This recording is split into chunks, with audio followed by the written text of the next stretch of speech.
యువ నాయకురాలు TPC general secretary ఓవి Balalakshmi గారు. బాలలక్ష్మి గారు, మీరు కూడా కార్యవర్గ సమావేశంలో భేటీ అయ్యారు. ప్రధానంగా రుణమాఫీ గురించేనా ఇంకా వేరే అంశాల గురించి ఏమైనా చర్చించారు? ముఖ్యంగా రుణమాఫీ గురించే చర్చించడం జరిగింది. ప్రధాన అంశం అదే. ఎందుకంటే ఇలా రైతులంతా కూడా ఎదురు చూస్తున్నటువంటి విషయము. ఇవాళ 2 సంవత్సరాల క్రితము మాకు వరంగల్ డిక్లరేషన్లో భాగంగా రాహుల్ గాంధీ గారు స్వయంగా ప్రకటించినటువంటి రుణమాఫీకి సంబంధించి ఇలా క్రియాశీలక చర్చ జరిగింది. మొదటి దఫాలో రేపు ఈవినింగ్ కల్లా ₹1,00,000 లోపు రుణం ఉన్నటువంటి వాళ్ళకు మాఫీ చేయడం, రెండో దఫాలో ₹1,50,000 ఉన్నటువంటి వాళ్ళకు మాఫీ చేయడము, ఆగస్టు 15 లోపల 2 లక్షల లోపల ఉన్నటువంటి వాళ్ళను రుణమాఫీ చేయడం అనేటువంటి ఒక అంచెలంచెలుగా చేయబోతా ఉన్నారు. ఇది ఒక అద్భుతమైనటువంటి కార్యక్రమం. అసలు దేశంలోనే ఇప్పటి వరకు ఏ రాష్ట్రంలో కూడా ఎక్కడ కూడా జరగనటువంటి ఒక అద్భుతమైనటువంటి కార్యక్రమం ఇవాళ జరగబోతా ఉన్నది. అదే దాంతోపాటుగా గతంలో బీఆర్ఎస్ పార్టీ 10 ఏళ్ల పాటు ఉన్నది. ₹1,00,000 రుణమాఫీ ఏకకాలంలో అమలు చేయడానికి సాధ్యం కాలేదు, విడతల వారికి చేసింది. కానీ కాంగ్రెస్ ప్రభుత్వం ఏకకాలంలో 2 లక్షల రుణమాఫీ ఎట్లా చేస్తుంది, ఎట్లా సాధ్యమవుతుంది మీకు? ఎందుకు సాధ్యం కాదు? ఇప్పుడు విషయం ఏంటంటే రైతులకు రుణమాఫీ చేసే విషయంలో కావచ్చు, రైతుకి మనం రైతు భరోసా ఇచ్చే విషయంలో కావచ్చు, నిధుల దుర్వినియోగం కాకుండా చూసినప్పుడు ఖచ్చితంగా ఆ ఇచ్చినటువంటి హామీల్ని నెరవేర్చడం చాలా ఈజీ అవుతుంది. ఇక్కడ వీళ్ళు ఏం చేశారంటే గత ప్రభుత్వం 10 ఏళ్ల పాలనలో చేసినటువంటి పని ఏంటంటే వాళ్ళు ఉన్నటువంటి నిధులను కమిషన్ల పేరు మీద బొక్కేయడం కావచ్చు, ఇలా వాళ్ళ వ్యక్తిగత స్వార్థం కోసం చేసుకున్నటువంటి నిర్ణయాలు కావచ్చు, ప్రజా సంక్షేమాన్ని ప్రజలకు అందించవలసినటువంటి పథకాలను గాలికి వదిలేసి ఎంతసేపు రాజకీయంగా వాళ్ళు అధికారాన్ని చెలాయించే దిశగానే పోయినరు, నిధులను దుర్వినియోగం చేసిండ్రు. ఫర్ ఎగ్జాంపుల్ ఇప్పుడు రైతు రుణమాఫీకి సంబంధించి చాలా సింపుల్గా చేసేటువంటి అవకాశం ఉన్నా కూడా వాళ్ళు చేయలేదు. రైతు బంధు పథకం పేరు మీద వాళ్ళు పెట్టారు. ఇప్పుడు మేము ఇచ్చింది కాంగ్రెస్ పార్టీ నుంచి రైతు భరోసా, అసలు అపాత్ర దానం చేసినట్టు చేసిండ్రు వాళ్ళు. అంటే ఏదైనా సరే ప్రభుత్వంలో ఉన్నటువంటి నిధులు ఎంత, మనకు వచ్చే రాబడి ఎంత, ఖర్చు ఎంత, దాన్ని లెక్కలు వేసుకున్నప్పుడు సంక్షేమ పథకాల దిశగా తీసుకెళ్ళినప్పుడు ప్రధానంగా సంక్షేమం ఎక్కడిస్తాము? విద్య, వైద్యము, వ్యవసాయము ఇట్లాంటి వాటికి ముఖ్యంగా ఇస్తాం. ఎందుకంటే విద్య అందరికి అందించాల్సిందే, వైద్యం అందరికి అందించాల్సిందే, అందరికీ అన్నం పెట్టే రైతన్నకు మేలు జరగాలంటే రైతుకు మేలు చేయాల్సిందే. ఈ ప్రధానమైనటువంటి అంశాలు ఇవి ముఖ్యమైనవి.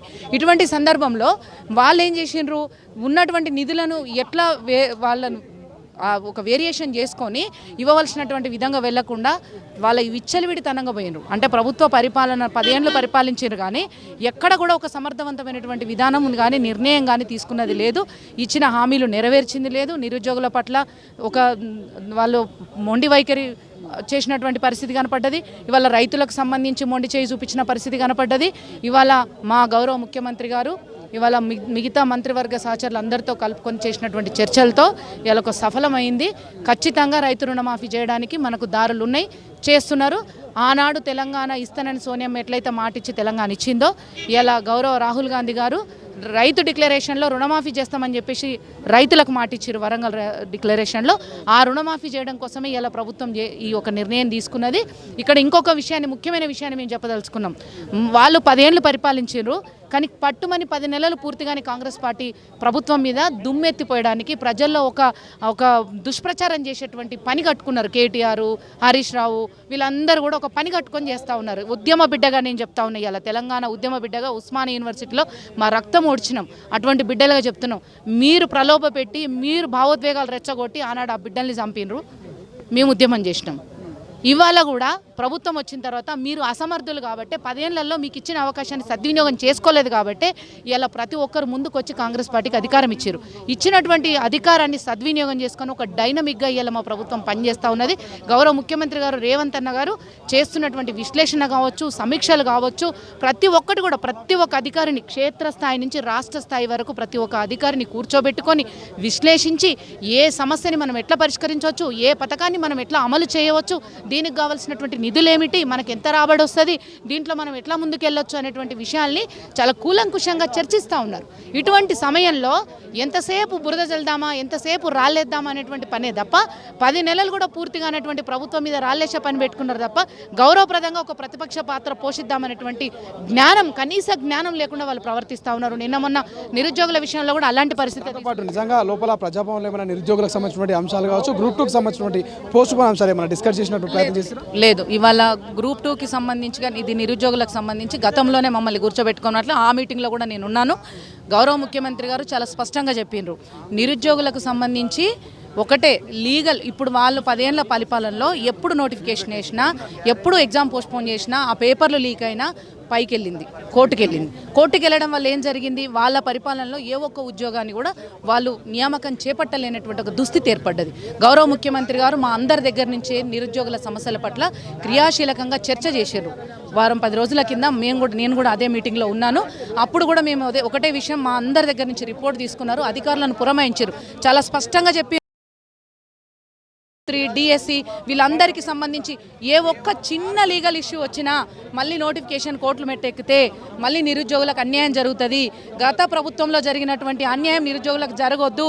కాబట్టి ఇవాళ నిరుద్యోగులందరికీ కూడా న్యాయం జరగాలంటే రేపు రాబోయే రోజుల్లో జాబ్ క్యాలెండర్ వస్తూ ఉన్నది, త్వరలోనే రాబోయే రోజుల్లో కొత్త నోటిఫికేషన్లు వస్తూ ఉన్నాయి.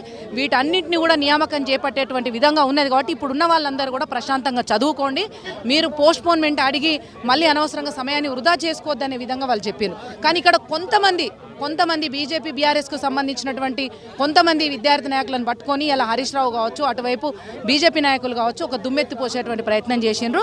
వాళ్ళని రెచ్చగొడుతున్నారు, వాళ్ళని ఇబ్బంది పెడుతున్నారు. అందుకే మీ సోదరిగా, తెలంగాణ ఉద్యమ బిడ్డగా, ఇలా ఒక కాంగ్రెస్ పార్టీ నాయకురాలుగానే కాదు, మీతో పాటు ఉద్యమంలో పాల్గొన్న బిడ్డను నేను మీకు అందరికీ రిక్వెస్ట్ చేస్తున్నా, ప్రతిపక్షాల ప్రలోభాలకి దయచేసి లొంగకండి, వాళ్ళ మాటలలో పడకండి. గౌరవ ముఖ్యమంత్రి గారు ప్రతి ఒక్క నిరుద్యోగికి న్యాయం చేసే దిశగా ప్రతి ఒక్క పోస్టుని ఫిలప్ చేసే విధంగా అధికారులతోటి చర్చ చేస్తూ ఉన్నాడు. ఏ ఒక్క నిర్ణయాన్ని కూడా గుడ్డిగా తీసుకుంటలేడు, ఏ ఒక్క విషయాన్ని కూడా ఇట్లా గాలికి వదిలేయట్లేదు. ప్రతి చిన్న అంశం నుంచి పెద్ద అంశాల వరకు కూడా క్రియాశీలకంగా చర్చించి ఎక్కడ నష్టం జరగకుండా చూసుకున్నాకనే ముందుకు వెళ్ళాలి అనేటువంటి విధంగా చాలా జాగ్రత్తగా ప్రజా సంక్షేమమే ధ్యేయంగా ముందుకెళ్తున్నారు.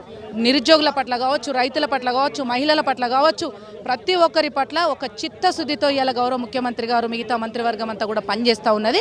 ఇలా ప్రజా సంక్షేమమే ధ్యేయంగా ముందుకు పోతుంది. ప్రజా పాలన కొనసాగబట్టి కనీసం 10 నెలలు కాలేదు, 3 నెలలు మధ్యలో ఎలక్షన్లకు పోయింది. ఇలా మీద దుమ్మెత్తి పోసి వాళ్ళ అస్తిత్వాన్ని కాపాడుకోవడం కోసం నిరుద్యోగులని ఎజెండాగా తీసుకుంటున్నారు. రైతు రుణమాఫీ గురించి కూడా ఇచ్చిన మాట నిలబెట్టే దిశగా ముందుకు పోతా ఉన్నాము. ఇలా ప్రభుత్వము చేస్తున్నటువంటి తీసుకుంటున్న నిర్ణయాలు కూడా రేపు రాబోయే రోజుల్లో దేశంలోనే తెలంగాణ అనేటువంటిది ఒక మోడల్ అయిపోయేటువంటి దిశగా ముఖ్యమంత్రి గారు ముందుకెళ్తున్నారు. వారి అడుగుజాడల్లో మేమందరం కూడా నడుస్తూ ఉన్నాం. దీన్నంతా కూడా క్షేత్రస్థాయి వరకు మేము తీసుకెళ్తాము. ఇలా మీరు బోగస్గా మాట్లాడే మాటలు, మీరు ప్రభుత్వం మీద జల్లే బురద ప్రజలు తెలుసుకుంటున్నారు. ఖచ్చితంగా ప్రజలే బుద్ధి చెప్తారు వాళ్ళకి. Thank you so much. ఇది మొత్తం మీద ఓయూ బాలలక్ష్మి గారు స్పష్టంగా చెప్తున్నారు. అసలైన తొలి వెలుగు. ఫాలో వాట్సాప్ @తొలి వెలుగు official.